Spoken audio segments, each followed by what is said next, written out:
जय हिंद प्यारे बच्चों, कैसे हो? उम्मीद है अच्छे होंगे। आज हम कक्षा 10 का विज्ञान का दूसरा अध्याय पढ़ने वाले हैं। इस एक वीडियो में पूरे अध्याय को समाप्त करेंगे। तो चलो शुरू करते हैं। दूसरा अध्याय है आपका आम्ल, क्षारक एवं लवण, एसिड, बेस एंड सॉल्ट जिसे बोला जाता है। ठीक, तो सबसे पहला टॉपिक है आपका एसिड। एसिड क्या होता है? अम्ल क्या होता है? तो भाई अम्ल क्या होता है, इसको अगर आप खाओगे, ठीक है, तो ये खट्टा टेस्ट देता है। ठीक है, आपको कैसा लगेगा? खट्टा लगेगा। जैसे नींबू आप खाते हो, खट्टा लगता है। ठीक है, जो भी चीज आपको खटास सी लगती है, मतलब वो क्या है? वो एसिड है, अम्ल है। चलो, इसके पॉइंट वाइज बताए गए हैं। एसिड शब्द लैटिन भाषा से लिया गया है जिसका अर्थ है खट्टा। ठीक है, अच्छा, दूसरे पॉइंट में ये स्वाद में खट्टे होते हैं। ठीक है, ये नीले नीले लिटमस को लाल में बदल देते हैं। भाई हर एक चीज को टेस्ट नहीं किया जा सकता, इसके लिए क्या बनाया गया? कुछ सूचक बनाए गए। टेस्ट क्यों नहीं कर सकते भाई हर एक चीज को? भाई हो सकता है कोई चीज भले खट्टी हो पर जहर हो सकती है ना। हम टेस्ट कर रहे हैं, टेस्ट करने के चक्कर में शहीद हो गए। ठीक है, तो ये लिटमस पेपर जो है क्या है? ये सूचक है। इसको क्या करेंगे हम? अगर कोई चीज है उसमें डालेंगे, अगर इसका कलर बदल जाएगा तो हमें पता चल जाएगा भैया ये क्या है, अम्ल है या क्षार है। तो ये क्या करता है भाई? ये नीले और लाल कलर में दो तरीके से आता है मार्केट में। ठीक है, अगर ये नीला लिटमस पेपर अगर आप नीला लिटमस पेपर लिए और किसी चीज में डाला और उसका क्या हो गया? लाल रंग हो गया। उसका रंग क्या हो गया? बदल गया, लाल हो गया। मतलब जिसमें आपने डाला था वो क्या चीज थी? वो अम्ल था। ठीक है, तो इसमें क्या हो जाता है? नीला लिटमस पेपर लाल हो जाता है। तो इसको याद करने के लिए यहाँ पे ब्रैकेट में लिख देता हूँ, इसको अनिल से याद कर लो, अनिल। ठीक है, क्या मतलब हुआ? अम्ल में नीला लिटमस पेपर डालो, क्या हो जाता है? लाल हो जाता है। ये याद करने के लिए तरीका है। ठीक है, अच्छा, इसके बाद आपका है चौथा पॉइंट है, ये जलीय विलयन में H+ आयन देते हैं। इसको क्या करोगे? जब आप पानी में डालोगे ना, ये आयनाइज हो जाता है, H+ आयन देता है। ये बहुत अच्छे तरीके है। इसकी परिभाषा में आप लिख सकते हो, कभी भी कोई बोलेगा कि अम्ल क्या होते हैं, तो ये जलीय विलयन में H+ आयन देते हैं। ये भी आप परिभाषा इसकी दे सकते हो। ठीक है, तो हमने चार पॉइंट में बात कर ली कि अम्ल क्या होता है। और वैसे अगर आप इसको समझना चाहो तो नींबू आप खाते हो, उसके अंदर एसिड होता है, अम्ल होता है। ठीक है, संतरा खाते हो, उसके अंदर एसिड होता है। अब अलग अलग होते हैं क्योंकि हमें खट्टा सिर्फ लगता है तो हमें पता चल जाता है एसिड है, खट्टा इसका टेस्ट होता है।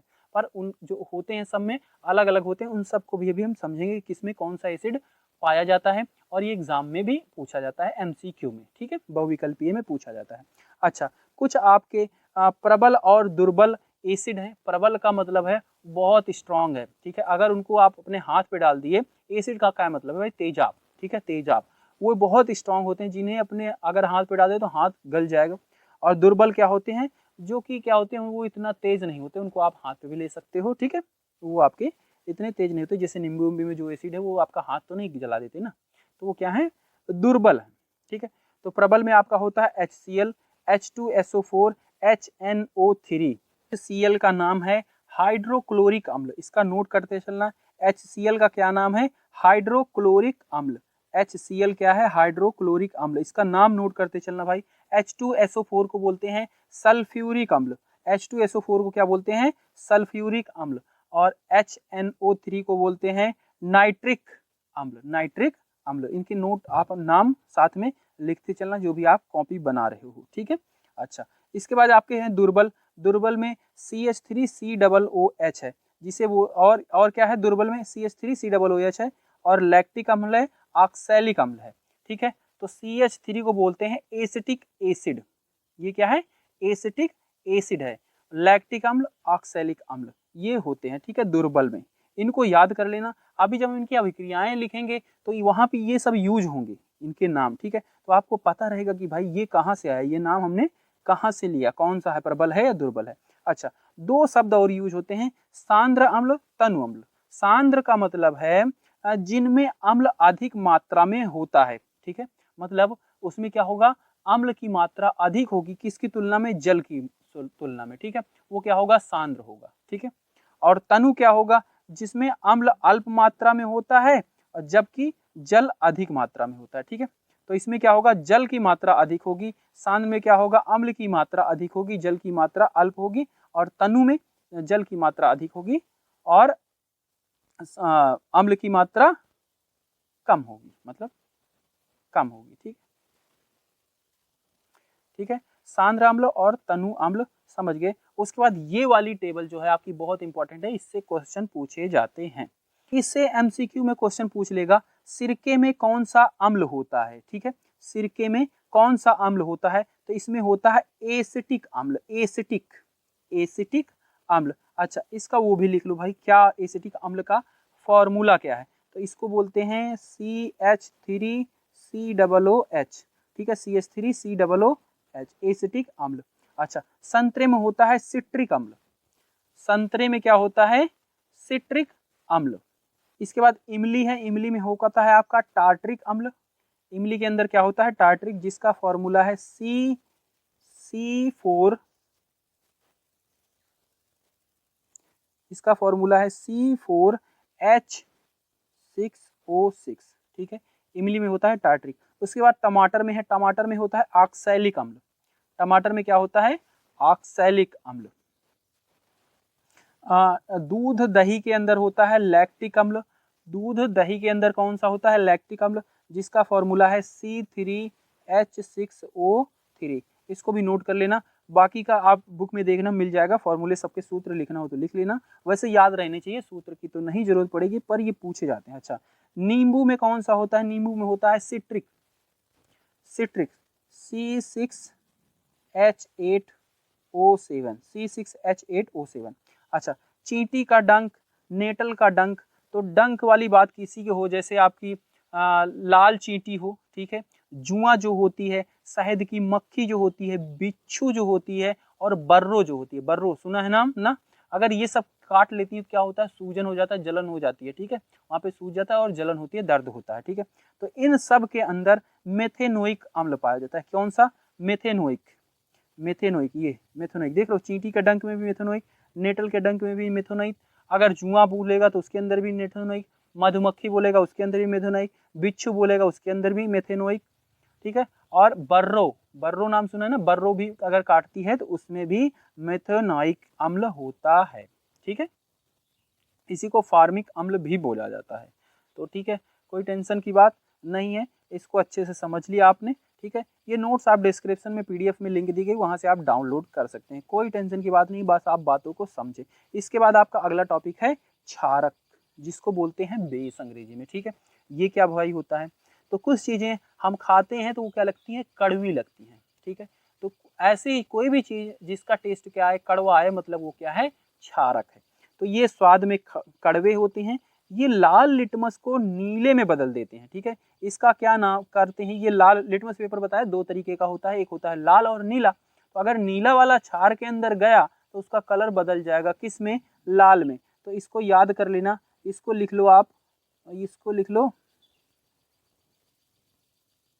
सालनी। ठीक है, सालनी, मतलब क्षार को, क्षार में डालोगे लाल लिटमस तो नीला बदल देगा, नीले में। ठीक है, ये नोट कर लें, याद करने का तरीका, सालनी मतलब लाल को नीले में बदल देता है। ठीक है, क्षारक। अच्छा, ये जलीय विलयन में OH आयन देते हैं, परिभाषा कोई भी पूछेगा तो आप यही वाले बताओगे, क्योंकि सिलेबस में आपके यही दिया गया, जलीय विलयन में OH आयन देते हैं। क्षार क्या करते हैं, जलीय विलयन में OH आयन देते हैं। सबको समझेंगे कैसे करता है ये, ठीक है, सब आगे है, पर अभी इतना समझ के रखो। ठीक है, अच्छा, इसके अंदर भी प्रबल और दुर्बल दो तरीके के आपके हैं क्षार।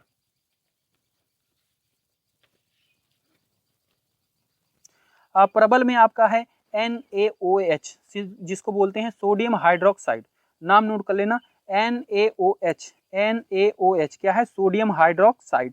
उसके बाद KOH, पोटेशियम हाइड्रोक्साइड, CaOH, इसको कहते हैं कैल्शियम हाइड्रोक्साइड। ठीक है, तो इनके नाम नोट करने, ये क्या है, प्रबल है, मतलब ये क्या है, बहुत स्ट्रांग होते हैं।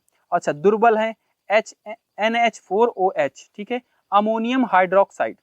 ठीक है, अमोनियम हाइड्रोक्साइड, दुर्बल में अमोनियम हाइड्रोक्साइड। अच्छा, क्षारक हमने पढ़ा। ठीक है, इसके अंदर क्षार भी आता है। क्षार किसको बोला जाता है भाई, क्षार किस चीज को बोला जाता है, तो जो आपके क्षारक हैं जो जल में घुलनशील है उन्हीं को क्षार बोलते हैं। ठीक है, जल में घुलनशील क्षारक को क्षार कहते हैं। ठीक है, जल में घुलनशील क्षारक को क्षार कहते हैं।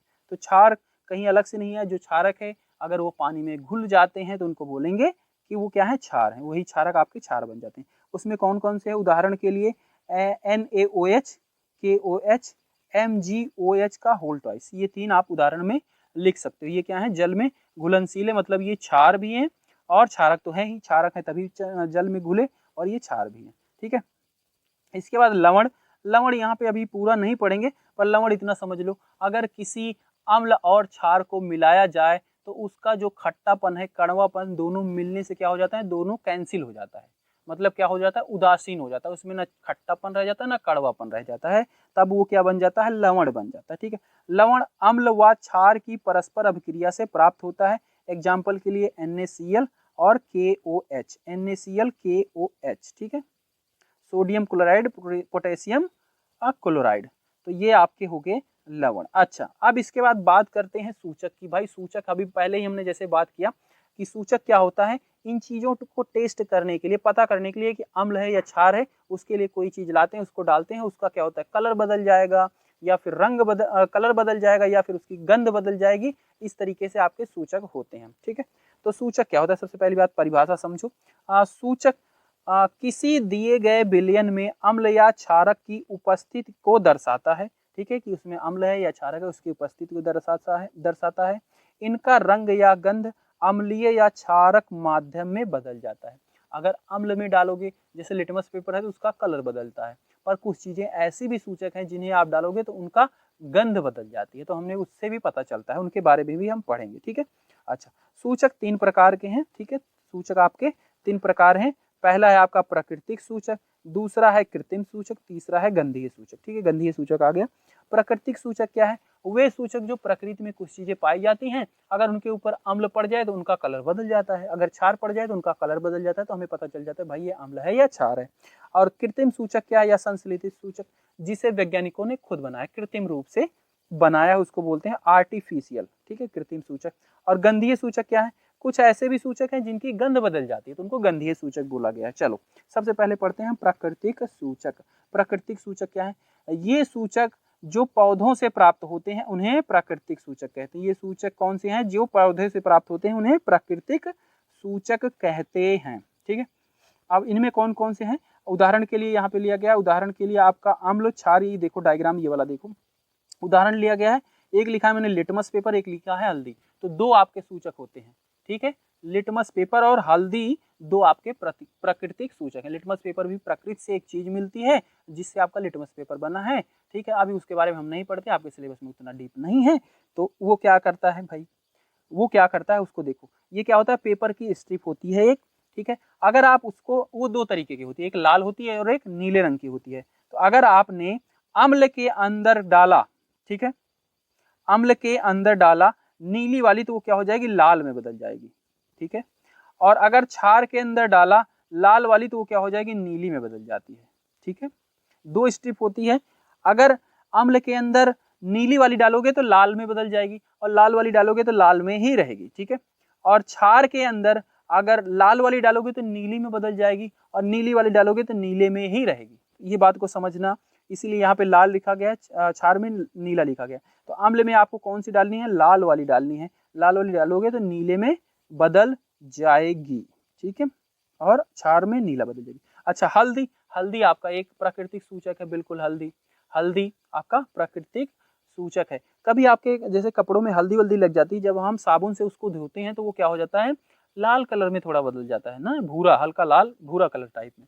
क्यों हो जाता है भाई, क्योंकि आपके साबुन के अंदर क्या होता है, क्षारीय होता है। कभी मुंह में गया है ना, कड़वा लगता है, क्षारीय माध्यम, उसकी प्रकृति क्या है, क्षारीय, इसलिए से हल्दी का रंग बदल जाता है। तो आपका हल्दी क्या होती है, अगर अम्ल के अंदर जाएगी तो ये क्या बन जाती है, पीला रहती है। ठीक है, अगर अम्ल पड़ा, हल्दी लगी हुई है कहीं, उसमें अगर अम्ल डालोगे तो वो पीला ही रहेगा, पर अगर क्षार डाल दिया तो ये क्या हो जाएगी, लाल हो जाएगी। ठीक है, साबुन के संपर्क में जैसे ही हल्दी आती है लाल हो जाती है, क्षार अगर पड़ा तो वो क्या हो जाएगी, लाल बन जाएगी। तो ये आपके प्राकृतिक सूचक को हमने समझ लिया। उसके बाद आपका है कृत्रिम सूचक या संश्लेषित सूचक। ठीक है, मतलब जो आर्टिफिशियल, जो वैज्ञानिकों के द्वारा कुछ सूचक बनाए गए उनको बोलते हैं कृत्रिम सूचक।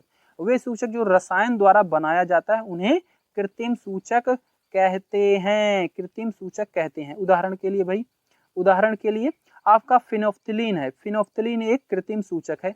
इसका काम क्या है, ये अगर क्षार के अंदर डालोगे ना तो ये कुछ पिंक कलर का, पिंक, ठीक है, ये पिंक कलर का कुछ इसका कलर हो जाएगा, ठीक है, क्षारक के अंदर अगर डालते हो। अगर इसको अम्ल के अंदर डालोगे तो ये रंगहीन रहेगा, ठीक है, रंगहीन रहेगा, ठीक है। क्षार अगर इसको डाला अम्ल के अंदर पड़ा तो इसका क्या हो जाएगा, रंगहीन, कोई रंग ही नहीं रहेगा। और अगर फिनेप्थिलीन को क्षारक के अंदर डाला है तो पिंक कलर का हो जाता है, ठीक है।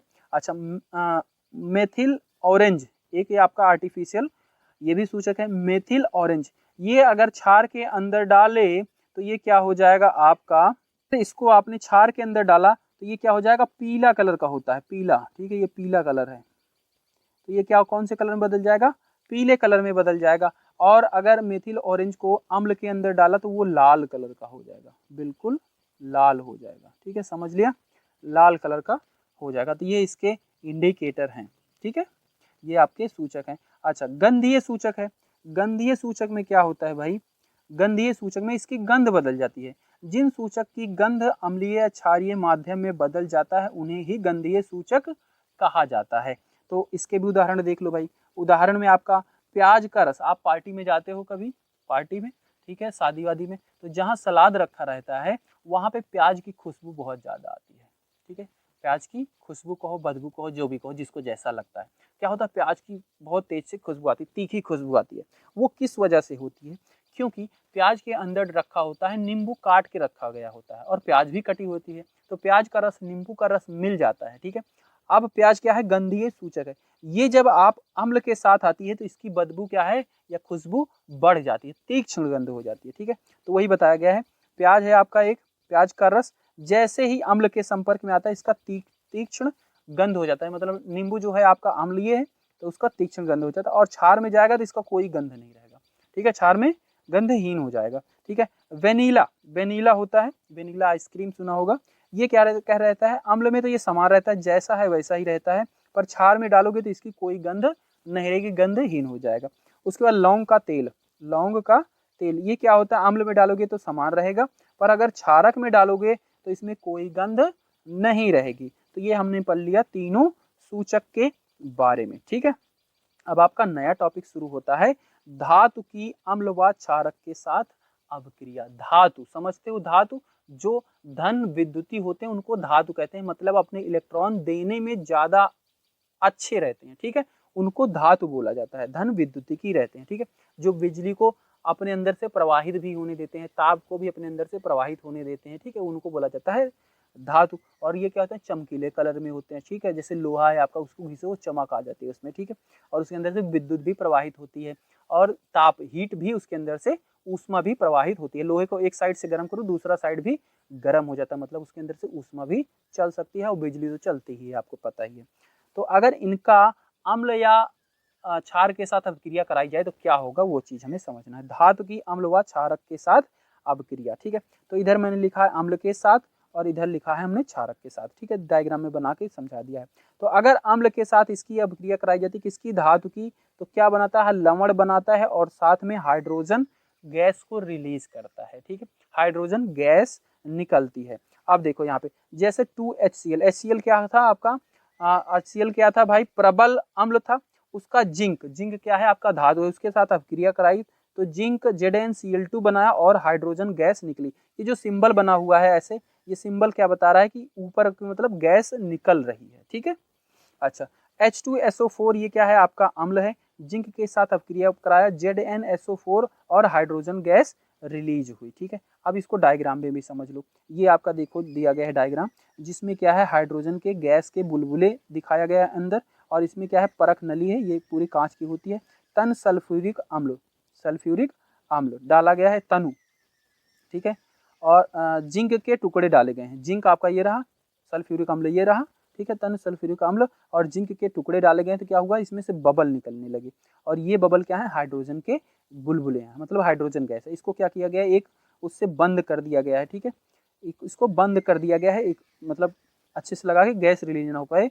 और उसके बाद क्या किया गया, एक पाइप के जरिए इस गैस को प्रवाह नली से लाया गया है। और इधर क्या है, साबुन का विलयन है, साबुन का विलयन इसलिए रखा है कि जो गैस होगी साबुन में क्या लिखता है, झाग निकलती है, तो झाग के अंदर वो गैस के हाइड्रोजन जो है वो बंद होकर ऊपर उड़ेगी। तो ये देखो झाग क्या होगा, साबुन के विलयन रखा गया है तो उसके अंदर से क्या होगा, बुलबुले निकलेंगे, ठीक है, बुलबुले ये उड़ेंगे और जब आप इनको जलाओगे ना तो इस पे फट फट की ध्वनि के साथ हाइड्रोजन गैस का दहन होता है, मतलब जलती है। मोमबत्ती से इसको जला रहे हैं तो पट पट की आवाज से, फट फट की आवाज से जलेगा, हाइड्रोजन से भरे साबुन के बुलबुले हैं, ठीक है। तब हमें पता चल जाएगा भैया इसमें से हाइड्रोजन गैस निकल रही है, क्योंकि हाइड्रोजन गैस जलती है तो वो क्या करती है, आवाज करती है, इस तरीके से फट फट की ध्वनि के साथ हाइड्रोजन गैस दहन करती है, ठीक है। डायग्राम समझ में आ गया। अच्छा, अगर इसे क्षार के साथ कराया जाए तो इधर अगर क्षारक के साथ कराएंगे तो आपका क्या होगा, क्षारक के साथ धातु की अभिक्रिया कराएंगे तो लवण तो बनेगा ही, साथ में हाइड्रोजन गैस इसमें भी रिलीज होगी। इससे याद रखना, अम्ल का धातु के साथ करा रहे हैं तो लवण बन रहा है, साथ में हाइड्रोजन गैस, क्षारक के साथ करा रहे हैं तो धातु की तो लवण बन रहा है और हाइड्रोजन गैस इसमें भी रिलीज हो रही है। तो इसमें भी 2NaOH, ठीक है, इसका जिंक के साथ कराया तो Na2ZNO2 plus hydrogen gas release होगी। इसी तरीके से उसका भी डायग्राम बनेगा, ठीक है। पर बार बार हम डायग्राम नहीं बना रहे, बस समझ लो ये अभिक्रिया होती है। ये अभिक्रियाएं आपको पता होनी चाहिए, ये क्वेश्चन पूछे जाते हैं एग्जाम में, क्वेश्चन पे भी आएंगे, क्वेश्चन किस तरीके से पूछे जाएंगे सब बताएंगे, ठीक है। अच्छा, अम्ल व क्षार की धातु कार्बोनेट तथा धातु बाई कार्बोनेट के साथ अभिक्रिया, ये भी आपकी बुक में एक टॉपिक दिया गया है कि अम्ल की धातु कार्बोनेट और धातु बाई कार्बोनेट के साथ अभिक्रिया कराएंगे तो क्या होता है। तो अम्ल धातु कार्बोनेट के साथ, कार्बोनेट बोलते हैं CO3 को, कार्बोनेट CO3, ठीक है, कार्बोनेट के साथ, तो अम्ल का धातु कार्बोनेट के साथ कराएंगे अभिक्रिया तो आपका लवण मिलता है, ठीक है, लवण मिलता है और कार्बन डाइऑक्साइड और जल मिलता है। इसको याद रखना, क्या कराते हैं, धातु की कराते, अम्ल की धातु कार्बोनेट के साथ अभिक्रिया कराते हैं तो आपको अम्ल मिलेगा, धातु कार्बोनेट, अम्ल के साथ धातु और कार्बोनेट को लवण, कार्बन डाइऑक्साइड और जल मिलता है। देखो HCl लिया आपका, HCl, ठीक है, आपका क्या है, अम्ल है, पढ़ा दिया पहले HCl, और NaCO3, CO3 को बोलते हैं कार्बोनेट, और धातु क्या है, सोडियम, सोडियम आपकी धातु कार्बोनेट, ठीक है, ये हो गया। इसके साथ अभिक्रिया कराया तो 2NaCl plus CO2 carbon dioxide और हाइड्रोजन रिलीज हुआ, ठीक है, सॉरी वाटर आपको मिला, कार्बन डाइऑक्साइड रिलीज हुआ, गैस के रूप में निकला और पानी आपको मिला, ठीक है। अच्छा, अगर अम्ल की धातु बाई कार्बोनेट के साथ कराएंगे अभिक्रिया तब क्या होगा, अम्ल की धातु बाई कार्बोनेट, भाई यहाँ पे होगा बाई कार्बोनेट के साथ अभिक्रिया कराएंगे तो लवण, कार्बन डाइऑक्साइड और जल इसमें भी मिलेगा। तो HCl लिया, NaH बाई कार्बोनेट क्या होता है, HCO3 बाई कार्बोनेट, HCO3 को बोलते हैं बाई कार्बोनेट, सोडियम लगा दिया तो धातु हो गया, सोडियम धातु by carbonate, HCO3 by carbonate, sodium Na लगा दिया, सोडियम बाई कार्बोनेट हो गया, ठीक है। इसको NaCl के साथ कराया अभिक्रिया तो NaCl लवण मिला, कार्बन डाइऑक्साइड गैस निकली और पानी मिला। अब यहाँ पे देखो एक डायग्राम है, इसके जरिए आप समझ भी लो, ठीक है। ये देखो एक आपका रखा गया है, ठीक है, स्टैंड है जिसमें आपकी कीप ये रखी गई है, टेस्ट ट्यूब है, ठीक है। उसके अंदर देखो क्या है, हाइड्रोजन क्लोराइड अम्ल है और कार्बन डाइऑक्साइड गैस इसमें से निकल रही है, जो देखो ये पाइप लगाया है, ठीक है, और यहाँ से डाला जा रहा है किसेल फनेल कीप है, ठीक है, यहाँ से आपका डाला जा रहा है सोडियम कार्बोनेट, इसके अंदर ये पाइप के जरिए से इसे डाला गया, अंदर आ गया और यहाँ से ये बंद हुई है, ठीक है, बंद है, और यहाँ से देखो पाइप एक गैस, मतलब यहाँ से पूरा बंद है, तो ये जो गैस यहाँ पे निकल रही है उसको यहाँ से ऐसे लाया गया इसके अंदर, ठीक है।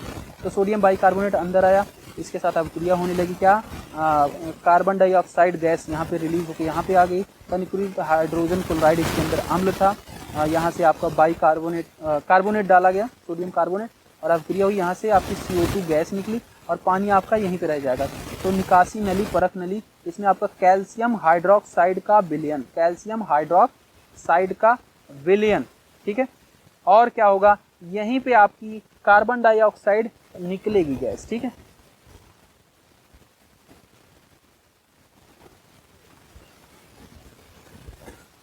यहीं पे क्या होगा, NaCl और वाटर दोनों मिल के यहाँ पे आएंगे, ठीक है। इसके अंदर कैल्शियम हाइड्रोक्साइड का विलयन, हाइड्रोक्साइड मतलब वाटर है उसके अंदर, और यहीं पे आपकी क्या है, CO2 gas, CO2 carbon dioxide gas निकलेगी। और इसको अगर आपको टेस्ट करना है तो इसको क्या करो, CO2 का एक प्रकृति होती है कि वो आग को क्या करती है, बुझा देती है।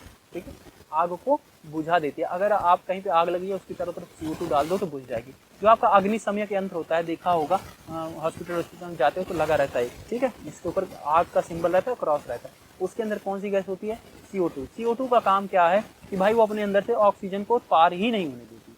ठीक है, और जब आग लगती है उस सिलेंडर को निकालते हैं और उसको खोलते हैं तो उसमें सफेद सफेद सा निकलता है धुआं सब कुछ। ठीक, वो क्या करता है, आग के चारों तरफ फैल जाता है और फिर क्या होता है, उसमें ऑक्सीजन आग को मिल नहीं पाती, और जब आग को ऑक्सीजन नहीं मिलेगी तो आग जलेगी नहीं, क्योंकि आग को जलने के लिए भी ऑक्सीजन चाहिए, इसलिए आग बुझ जाती है। ठीक है, तो ये आपने समझ लिया स्टैंड। और ये इनकी धातु कार्बोनेट अम्ल की धातु कार्बोनेट अम्ल की धातु बाइकार्बोनेट के साथ अभिक्रिया। ठीक है, और जो आपका क्षार होता है, क्षार धातु कार्बोनेट धातु बाइकार्बोनेट के साथ अभिक्रिया नहीं करता है, तो इसके साथ अभिक्रिया नहीं करता है। तो ठीक है, अम्ल के साथ सिर्फ करेगा धातु कार्बोनेट धातु बाइकार्बोनेट। हो गया टॉपिक। अच्छा, उदासीनीकरण अभिक्रिया, उदासीनीकरण अभिक्रिया। ठीक है, जब जल व क्षारक परस्पर अभिक्रिया करके एक दूसरे के प्रभाव को समाप्त कर लवण तथा जल का निर्माण कर देता है तो उसे क्या बोलते हैं, उदासीनीकरण अभिक्रिया बोलते हैं। तो हम अम्ल और क्षारक को लेंगे, वो क्या बना देते हैं, लवण बना देते हैं और जल बना देते हैं, और दोनों की जो प्रकृति है अम्लीय या क्षारीय वो क्या हो जाती है, समाप्त हो जाती है। तब उसे क्या बोलेंगे, उदासीनीकरण अभिक्रिया। उदासीनीकरण अभिक्रिया, जब अम्ल व क्षारक परस्पर अभिक्रिया करके एक दूसरे के प्रभाव को समाप्त कर लवण तथा जल का निर्माण कर देते हैं तो उसे क्या बोलेंगे, उदासीनीकरण अभिक्रिया। और ये उसका हो गया अभिक्रिया का सूत्र। ठीक है, अच्छा, ऑक्साइड है, ऑक्साइड, ऑक्साइड, ऑक्साइड क्या होता है, धात्विक ऑक्साइड बनाते हैं। ठीक है, धात्विक धातु का ऑक्साइड के साथ अभिक्रिया, धातु का अधातु का ऑक्साइड के साथ अभिक्रिया। ठीक है, इसमें क्या होगा भाई, आप एक धातु लोगे उसको ऑक्सीजन के साथ अभिक्रिया कराए, जैसे Mg को क्या किया, ऑक्सीजन के साथ अभिक्रिया कराई, MgO बना। ठीक है, ये क्या बना आपका, ये बना धात्विक ऑक्साइड। ठीक है, धात्विक ऑक्साइड, ये धात्विक ऑक्साइड बना क्या, MgO। ठीक है, धात्विक ऑक्साइड बना। और धात्विक ऑक्साइड का एक फैक्ट होता है कि धात्विक ऑक्साइड क्षारीय होता है। ठीक है, मतलब ये किसकी तरह काम करता है, क्षार की तरह काम करता है। ठीक है, बेस की तरह काम करता है। मतलब जब हम MgO3 को वाटर में मिलाएंगे MgOH बनेगा, OH बनेगा। ठीक है, ये क्या है, क्षार है, क्षार है, मतलब ये पानी में घुलनशील, और ये आपका क्या होता है, क्षार होता है। तो धात्विक ऑक्साइड को, अब ये क्या बन गया, धात्विक ऑक्साइड। धात्विक ऑक्साइड को जब अम्ल के साथ अभिक्रिया कराएंगे तो क्या बनाएगा, लवण और जल बनाएगा। क्यों बनाएगा, यहाँ से समझो भाई, जब हम अम्ल और क्षार की अभिक्रिया कराते हैं तो लवण और जल बनाता है, लवण और जल बनाता है। तो आपका धात्विक ऑक्साइड जो है वो क्या है, क्षार है, क्षारीय है। तो अम्ल के साथ कराएंगे तो वहाँ पे भी लवण और जल ही बनाएगा। तो इसको समझ लेना, धात्विक ऑक्साइड की अम्ल के साथ अभिक्रिया कराएंगे तो लवण और जल मिलेगा। अच्छा, अधात्विक ऑक्साइड सबसे पहले समझो क्या है, अधात्विक ऑक्साइड, जब कार्बन का अधातु है, कार्बन क्या है, अधातु है, उसका ऑक्सीजन के साथ अभिक्रिया बनाया तो CO2 बना, ये क्या है, अधात्विक ऑक्साइड है। और इसका फैक्ट ये है कि अधात्विक ऑक्साइड क्या करता है, अम्लीय होता है। तो इसको जब हम क्षार के साथ अभिक्रिया कराएंगे तो ये भी लवण और जल ही बनाएगा। ये क्या होता है, अम्लीय होता है भाई, तो इसको क्षारक के साथ अभिक्रिया कराएंगे तो ये क्या बनाएगा, लवण और जल ही बनाएगा। तो ये देखो, धात्विक ऑक्साइड CO2 लिया, वाटर के साथ मिला H2CO3, ये क्या है आपका, ये क्या है, अधात्विक ऑक्साइड है। इसको अगर क्षार के साथ अभिक्रिया कराएंगे तो ये भी लवण और जल देगा। तो इसको याद करके रखना कि भाई धात्विक ऑक्साइड को अगर अम्ल के साथ अभिक्रिया कराते हैं तो लवण और जल देता है। क्यों देता है, क्योंकि धात्विक ऑक्साइड क्या है, क्षार की तरह काम करता है। ठीक है, और इधर याद रखना, धात्विक ऑक्साइड को जब क्षारक के साथ अभिक्रिया कराते हैं तो लवण और जल देता है। क्यों देता है भाई, क्योंकि अधात्विक ऑक्साइड क्या होता है, अम्ल की तरह बिहेव करता है, इसकी प्रकृति क्या होती है, अम्लीय होती है।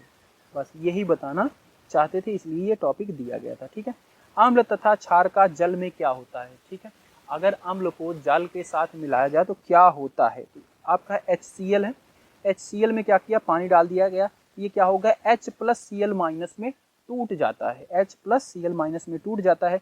और क्या होगा, H प्लस आयन क्या होगा, क्योंकि पानी तो बहुत सारे होंगे भाई, पानी और भी होगा, H प्लस अणु जो होंगे, परमाणु जो होंगे, अणु होंगे पानी के भाई, बहुत सारे अणु होंगे। जैसे पानी है, ठीक है, एक बर्तन में ये पानी है, इसमें पानी के बहुत सारे अणु होंगे, ठीक है, बहुत सारे अणु होंगे। तो एक अणु क्या किया भाई, वो टूट गया H प्लस Cl माइनस में, ठीक है।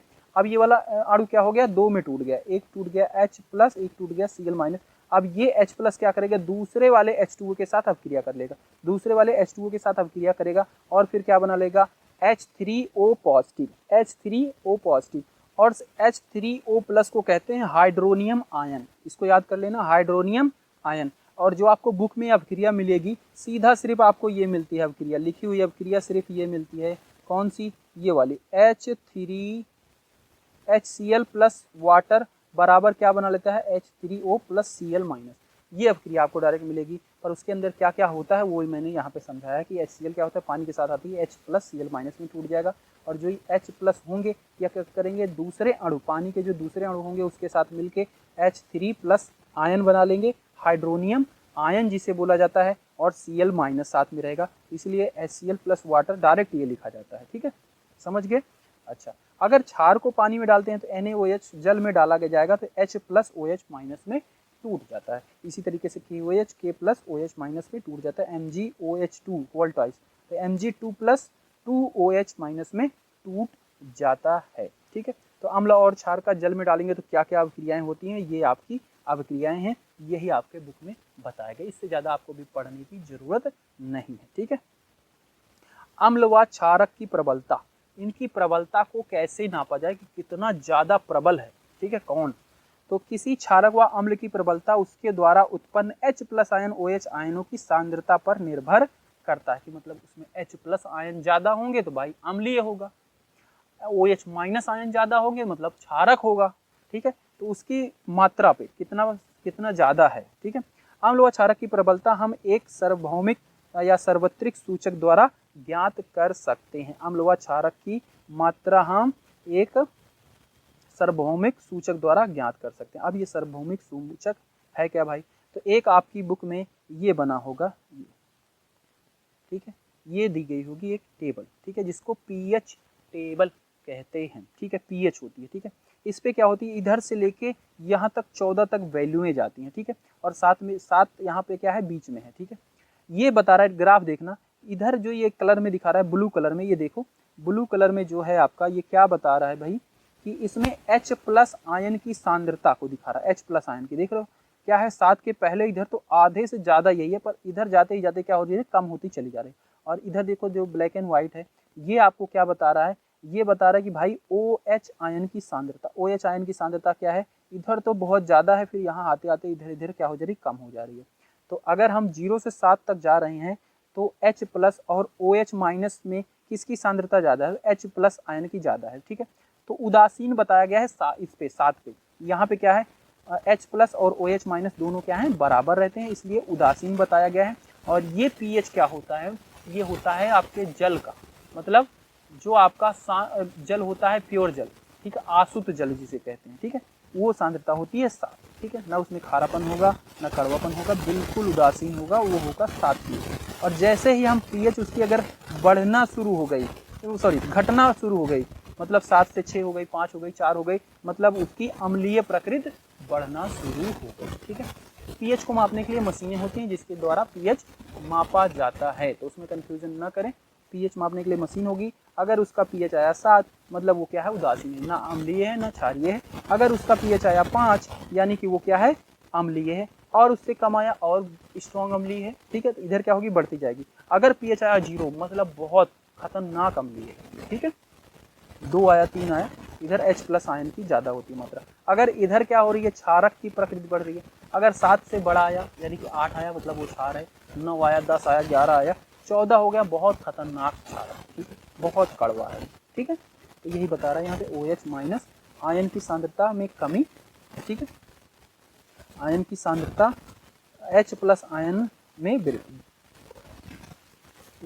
तो जब हम इधर जा रहे हैं तो आपका क्या हो रहा है, OH आयन बढ़ता जा रहा है, और इधर जा रहे हैं तो आपकी H प्लस आयन की क्या हो जा रही है, कमी होती जा रही है। H प्लस आयन की सांद्रता में कमी। देखो यहाँ क्या था, ये पूरा भरा हुआ था, धीरे धीरे इधर जाते जाते कम हो गया, इधर आ रहे हैं भाई, तो H प्लस आयन की सांद्रता में वृद्धि हो रही है। H प्लस आयन इधर क्या हो रहा है, बढ़ता जा रहा है, H प्लस आयन इधर जा रहा है तो घटता जा रहा है। H प्लस आयन के बारे में बताया गया, ठीक है। अब ये सार्वभौमिक सार्वत्रिक सूचक क्या है, यह अनेक सूचक का मिश्रण होता है। यह सूचक किसी विलयन में हाइड्रोजन आयन की विभिन्न सांद्रता के रंगों से प्रदर्शित करते हैं। तो एक ये स्ट्रिप होती है, ठीक, इसमें क्या है, कलर स्ट्रिप है, ठीक है। तो अगर किसी चीज में डाला जा रहा है ये सूचक, तो उसका अगर कलर इनसे मिलता जुलता आ रहा है तो बोल देंगे ये वाली चीज है, ठीक। अगर ये 7, अगर पीएच नाप रहे हैं तो भाई उसकी वैल्यू से बताएंगे। अगर 7 आ रही है तो मतलब वो उदासीन है, 3 आ रही है, 4 आ रही है, अम्लीय है, ठीक है, 12 आ रही है, क्षारक है, ठीक है। तो इस तरीके से बताया जा सकता है। और इसमें कुछ दिए गए हैं, मिल्क ऑफ मैग्नीज का ये होता है 10, ठीक है। और सोडियम हाइड्रोक्साइड का ये देखो 14 होता है, और कलर देख लो, इस कलर का होता है लगभग, ठीक है। और जठर रस लगभग 1.2 होता है, ठीक है। नींबू का रस लगभग 2.2 यहाँ के करीब होगा, और ऐसे कलर इंडिकेट करेगा ये सूचक, ठीक है, सार्वत्रिक सूचक। तो मेन बात इसकी पीएच समझ के रखना। पीएच की वैल्यू के आधार पर क्वेश्चन आपसे पूछे जाते हैं कि किसी की पीएच दी गई है 4, तो बताओ वो अम्लीय है या क्षारीय है। तो आप बता दोगे भैया 4 है मतलब वो क्या है, अम्लीय है। 7 होगा उदासीन है, ठीक है। 7 से थोड़ा सा भी कम है अम्लीय, और थोड़ा सा भी बाहर है, ऊपर मतलब बड़ा है तो क्षारक है, ठीक है। इस तरीके से क्वेश्चन आपसे पूछे जाते हैं। अच्छा, दैनिक जीवन में पीएच का मान, इसे ही पीएच बोल रहे हैं, ठीक है, पीएच टेबल। दैनिक जीवन में पीएच का मान, हमारे शरीर 7 और 7.8 पीएच के बीच कार्य करता है। अगर हमारे शरीर में क्या हुई, पीएच क्या हो गया, 7 या 7.8 के बीच में रहा तो हमारी बॉडी बिल्कुल सही रहेगी। और अगर इससे कम हो गई यानी कि अम्लीय हो गई तब हमारी बॉडी खराब है, मतलब बीमारी लगेगी, और इससे ज़्यादा है तब भी बीमार होंगे, ठीक है। तो इसी के बीच में रहना चाहिए तो हमारी बॉडी बिल्कुल फिट है। वर्षा के जल का पीएच का मान जब 5.6 से कम हो जाता है तो अम्लीय वर्षा कहलाती है। अम्लीय वर्षा कब कहलाती है भाई, जब इसका पीएच क्या हो जाएगा, 5.6 से कम हो जाएगा, तब हम बोलेंगे कौन सी वर्षा हुई है, अम्लीय वर्षा हुई है। मुंह का पीएच मान 5.5 से कम होने पर दांतों का क्षय प्रारंभ हो जाता है। अगर मुंह का पीएच क्या हुआ, 5.5 से कम हो गया तो आपके दांत गिरना शुरू हो जाएंगे, ठीक है, समझ रहे हो। मधुमक्खी के डंक अम्ल छोड़ता है जिसके कारण जलन व दर्द होता है, ये तो हम पहले ही बता चुके हैं, ठीक है, जब अम्ल पढ़ा था वही बता दिया। मधुमक्खी, बर्रो, आपकी लाल चींटी, ठीक है, जुआ, ये सब क्या होते हैं, अम्ल छोड़ती हैं, और वो कौन सा है, मेथेनॉइड, ठीक। तो ये क्या होता है, दर्द होता है, जलन और दर्द होती है, ठीक है। अच्छी उपज के लिए पौधों को एक विशिष्ट पीएच की आवश्यकता होती है। तो ये दैनिक जीवन में हम प्रभाव इसके समझ लिए कि पीएच कहाँ पे यूज होते हैं, बाकी और भी होते हैं, बट ये आपका जो बुक में दिया गया था इतना हमने समझ लिया, ठीक है। इसके बाद आपका टॉपिक शुरू होता है लवण, साल्ट जिसे कहते हैं, ठीक है। साल्ट क्या होता है इसकी हमने समझ लिया, अम्ल और क्षार को मिलाते हैं, दोनों की प्रकृति खत्म हो जाती है, तब हमें लवण मिलता है और जल मिल जाता है। तो अम्ल और क्षारक को मिलाते हैं तो लवण और जल मिलता है। तो HCl आपका क्या है, अम्ल है, HCl क्या है आपका अम्ल है। इसमें क्या क्रिया, NaOH ये आपका क्षारक है, इसको मिलाया NaCl यानी कि नमक और वाटर, पानी मिल जाता है, ठीक है। ये हमने समझ लिया इसकी अभिक्रिया। अब लवण के जो लवण आपके मिलते हैं इनके निर्माण से क्वेश्चन पूछा जाता है, ठीक है। तो आपके कौन कौन से लवण हैं पहले देख लो। लवण रसायनों का निर्माण, तो हम इसमें पढ़ेंगे सोडियम हाइड्रोक्साइड आपकी बुक में दिया गया है, विरंजक चूर्ण दिया गया है, बेकिंग सोडा दिया गया है, धोने का सोडा दिया गया है, प्लास्टर ऑफ पेरिस दिया गया है, ठीक है। ये आपके 5 हैं, इनको हमें आनी चाहिए, इनकी अभिक्रिया, इनका निर्माण आना चाहिए, इनका उपयोग आना चाहिए, इससे क्वेश्चन आपके पूछे जाते हैं बोर्ड में, ठीक है। चलो सबसे पहले शुरू करते हैं सोडियम हाइड्रोक्साइड, NaOH बोलते हैं जिसको, NaOH। इसका निर्माण कैसा है, सोडियम हाइड्रोक्साइड के जलीय विलयन में विद्युत प्रवाहित करने पर वियोजित होकर सोडियम हाइड्रोक्साइड उत्पन्न होता है, ठीक है। इसका जलीय विलयन लेते हैं और उसमें बिजली प्रवाहित करते हैं तो हमें मिलती है। अब चलो देखो कैसे मिलती है भाई, NaCl और वाटर लिया है, NaOH क्लोरीन गैस और हाइड्रोजन गैस मिल रही है, ठीक है। NaOH हमें चाहिए, सोडियम हाइड्रोक्साइड NaOH, ये चीज़ हमें चाहिए। तो इसके लिए क्या लिया है, ये डायग्राम आप देख सकते हो भाई, बहुत ही अच्छे से प्यारे से तरीके से देखो। ये आपका डायग्राम है एक बना हुआ है, ठीक है, जिसमें नमक का जल घोल ठीक है। ये है एक बैटरी, एक इसमें कैथोड लगाया गया, एनोड लगाया गया, एक कैथोड लगाया गया है और इसमें बैटरी के जरिए विद्युत प्रवाहित की गई है, विद्युत इसके अंदर प्रवाहित की गई है। जब इसमें विद्युत प्रवाहित करते हैं तो क्या होता है तो वो देख लो।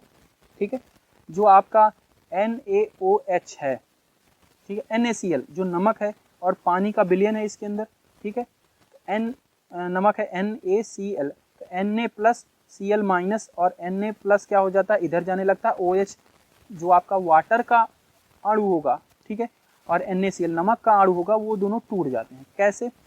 आपके बिजली प्रवाहित करते ही NaCl किस में टूट जाएगा, NaCl टूट जाता है।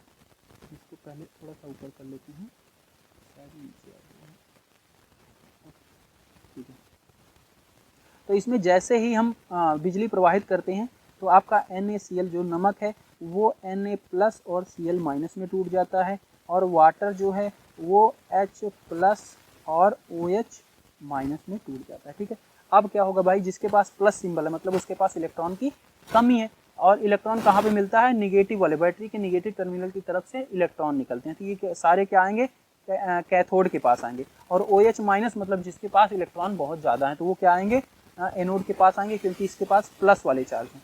तो क्योंकि प्लस माइनस आकर्षण बल होता है, ठीक है, जब प्लस होगा माइनस होगा तो उनके बीच में आकर्षण बल होगा, तो Cl माइनस और OH माइनस क्या आएगा, एनोड की तरफ आएगा, Na प्लस H प्लस ये क्या आएगा, कैथोड की तरफ आएगा। ठीक है, और अब क्रिया होगी तो आपका एनोड से क्या निकलेगा, क्लोरीन Cl2 गैस रिलीज होगी, यहाँ से Cl2 निकल जाएगी, और कैथोड पे क्योंकि Na प्लस और H प्लस इधर आ रहे हैं, इधर से आपका हाइड्रोजन गैस रिलीज हो जाएगी, और इधर से देखो नमक का घोल NaOH के साथ इधर से निकलेगा, NaOH आपका इधर से निकलेगा। समझ में आ रही है बात, NaOH इधर से निकलेगा। अब यहाँ पे देख लो, क्लोरीन का क्या करेंगे, यूज करेंगे जल की स्वच्छता, स्विमिंग पूल, PVC, रोगाणुनाशक, CFC कीटनाशक के रूप में प्रयोग होता है। तो यहीं पे आपको बता दिया गया है क्लोरीन का यूज क्या होगा जो निकल रही है। और हाइड्रोजन क्या होती है, हाइड्रोजन गैस है ईंधन के रूप में, मार्गरीन, खाद के लिए अमोनिया, इन सब में इसका यूज होगा। और जो आपका NaOH जो हम बना रहे थे धातुओं से ग्रीस हटाने के लिए, साबुन और अपमर्जक कागज बनाने के लिए, कृत्रिम फाइबर, इन सब में इसका क्या होता है, प्रयोग होता है। तो इसी डायग्राम में इसका उपयोग भी बता दिया गया है और ये कैसे बन रहा है वो भी बता दिया गया है। और इसकी अभिक्रिया याद कर लेना, 2NaCl plus 2H2O, 2NaOH plus chlorine plus hydrogen gas निकलती है। तो ये NaOH आपका यहाँ से निकल रहा है, हाइड्रोजन गैस यहाँ से निकली, क्लोरीन यहाँ से निकल रही है। तो यहाँ पे पूछा जा सकता है कि क्लोरीन गैस कहाँ से निकलती है, तो इसको बताओगे एनोड की तरफ से। ठीक है, कौन से टर्मिनल से निकल रही है, एनोड की तरफ से। और हाइड्रोजन गैस कहाँ से निकल रही है, कैथोड की तरफ से निकल रही है। ये सब बातें समझ के रख लेना। ठीक है, अब इसके बाद आपका है विरंजक चूर्ण। विरंजक चूर्ण कैसे बनता है इसको हम समझते हैं, जिसको CaOCl2 कहा जाता है। इसका सूत्र क्या है, CaOCl2। निर्माण, शुष्क या बुझे हुए चूने CaOH2 पर क्लोरीन की क्रिया से विरंजक चूर्ण का निर्माण होता है। ठीक है, CaOH पे क्लोरीन की क्रिया से क्या मिलता है आपको, CaOCl2 आपको मिल जाता है, साथ में इसके साथ वाटर भी मिलता है, H2O। ठीक है, ये अब क्रिया याद कर लेना। उसके बाद उपयोग है, वस्त्र उद्योग में सूती व लेनिन की सफाई के लिए, कागज की फैक्ट्री में लकड़ी से मज्जा के विरंजन के लिए। ठीक है, कागज बनते हैं ना, लकड़ी से बनते हैं, तो उनको साफ सफाई के लिए कुतरा जाता है बिल्कुल छोटा छोटा, उसकी मज्जा की विरंजन के लिए। पीने के पानी को रोगाणुनाशक के रूप में। ठीक है, तो ये क्या होता है, रोगाणुनाशक होता है, रोगों को खत्म कर देता है, तो उसके रूप में भी इसका उपयोग किया जाता है, विरंजक चूर्ण। उसके बाद है बेकिंग सोडा, जिसको CaHCO3। ठीक है, ये क्या है, सोडियम बाइकार्बोनेट, सोडियम बाइकार्बोनेट है। ठीक है, तो सोडियम धातु बाइकार्बोनेट कह सकते हो। ठीक है, सोडियम वो भी है धातु, क्योंकि Na क्या है, धातु है, सोडियम बाइकार्बोनेट। तो बेकिंग सोडा कैसे बनता है, नमक, कार्बन डाइऑक्साइड, वाटर और अमोनिया से अभिक्रिया करके NH4Cl2 बनता है, और साथ में NaHCO3 बनता है, सोडियम बाइकार्बोनेट आपको मिल जाता है, यानी कि बेकिंग सोडा, इसी को बोला जाता है बेकिंग सोडा। ठीक, उपयोग देख लो, इसका इस्तेमाल स्वादिष्ट खस्ता पकौड़ी, बेकिंग सोडा सुना होगा खाने में यूज़ करते हैं, ठीक है, बेकिंग सोडा, खस्ता पकौड़ी बनाते हैं उसको फुलाने के लिए, उसमें डाला जाता है क्रिस्पी रहे, ठीक है। कभी कभी खाने को शीघ्र पकाने के लिए, जल्दी पकाना होता है, जैसे चना में उबालना है तो कहते हैं बेकिंग सोडा डाल दो, जल्दी उबल जाएगा, ठीक है। अग्नि सम्यक में इस्तेमाल किया जाता है, ठीक है, अग्नि सम्यक में भी इसका इस्तेमाल किया जाता है। अच्छा, धोने का सोडा Na2CO3.10H2O, फॉर्मूले याद कर लेना, सबकी अवक्रिया भाई याद नहीं चाहिए, ये सब एग्जाम में पूछे जाएंगे, ठीक है। Na2CO3.10H2O, धोने का सोडा, ये किसका सूत्र है, धोने का सोडा। निर्माण क्या है, सोडियम कार्बोनेट के पुनः क्रिस्टलीकरण से धोने का सोडा प्राप्त होता है। सोडियम कार्बोनेट Na2CO3, ठीक है, इसके क्या कहते हैं, क्रिस्टलीकरण से सोडा प्राप्त होता है। इसमें क्या कर दिया, पानी डाला गया, 10H2O, और ये NaCO3 10H2O आपको मिल जाता है, ठीक है। तो इस तरीके से इसका निर्माण होता है। उपयोग कर लो, उपयोग क्या है, कांच, साबुन एवं कागज उद्योग में होता है, घरों में साफ सफाई के लिए, ठीक है, घरों में साफ सफाई के लिए, जल की अस्थायी कठोरता हटाने के लिए, ठीक है, कठोरता समझते हो ना, खारापन हटाने के लिए, ठीक है, इसका उपयोग करते हैं। धोने का सोडा। अच्छा, प्लास्टर ऑफ पेरिस, पीओपी, इसको आपने घर पे देखा होगा, जो पुट्टी पुट्टी कहते हैं वही है प्लास्टर ऑफ पेरिस। ये CaSO4 हाफ H2O, इसका क्या होता है, सूत्र होता है। ये क्या होता है, जिप्सम को 100 डिग्री सेल्सियस पर गर्म करने पर यह जल के अणु त्याग कर कैल्शियम सल्फेट अर्ध हाइड्रेट बनाता है, ठीक है। ये क्या है, कैल्शियम सल्फेट अर्ध मतलब हाफ हाइड्रेट बनाता है। इसे सफ़ेद चूर्ण को इस सफ़ेद चूर्ण को जल में मिलाने पर यह फिर से जिप्सम बन जाता है। ये भाई जल है, जल नहीं है, जल है, ठीक है, जल में मिलाने पर यह फिर से जिप्सम बन जाता है, ठीक है। CaSO4 हाफ H2O को क्या किया, यहाँ क्या है, 1/2 इतना क्या है, अणु है वाटर की, तो CaSO4 2H2O बन जाता है, ठीक है, ये हाफ H2O। अच्छा, उपयोग क्या है, उपयोग आप समझते हो, टूटी हुई हड्डियों को सही करने की जगह पर स्थिर करने के लिए प्लास्टर करते हैं ना, उसके ऊपर ये पुट्टी लगाते हैं, क्यों लगाते हैं, क्योंकि उस पर जो प्लास्टर करते हैं टाइट कर लेता है, थोड़ी देर में बिल्कुल हार्ड हो जाता है, तो हमारी हड्डियों को जहाँ से टूटी हुई वहीं पे अगर पड़ी रहेंगी उसी स्थान पे तो वो जुड़ जाएंगे, इसलिए टूटी हुई हड्डियों को सही जगह पर स्थिर करने के लिए, खिलौने व सजावट का सामान बनाने के लिए, खिलौने विलौने जो बनते हैं आपके इसी से बनाए जाते हैं, पुट्टी का यूज करते हैं, ठीक है। दीवार की सतह चिकनी बनाने के लिए इसको घर पे भी यूज़ करते हैं, दीवार की सतह पर लगाते हैं और उसको बिल्कुल घसीट के एकदम चमकदार बना देते हैं, चिकनी कर देते हैं, ठीक है, चिकनी बनाने के लिए, ठीक है। तो ये हो गया आपका पीओपी। और उसके बाद क्रिस्टल का जल, ये आपका लास्ट टॉपिक है, आप इसको देखना चाहो तो देख लेना। क्रिस्टलन का जल, लवण के एक सूत्र इकाई में जल के निश्चित अणुओं की संख्या को क्रिस्टलन का जल कहते हैं, ठीक है। लवण के एक सूत्र इकाई में जल के निश्चित अणुओं की संख्या को क्रिस्टलन का जल कहते हैं। इसका फॉर्मूला है ये CuSO4 5H2O, ठीक है।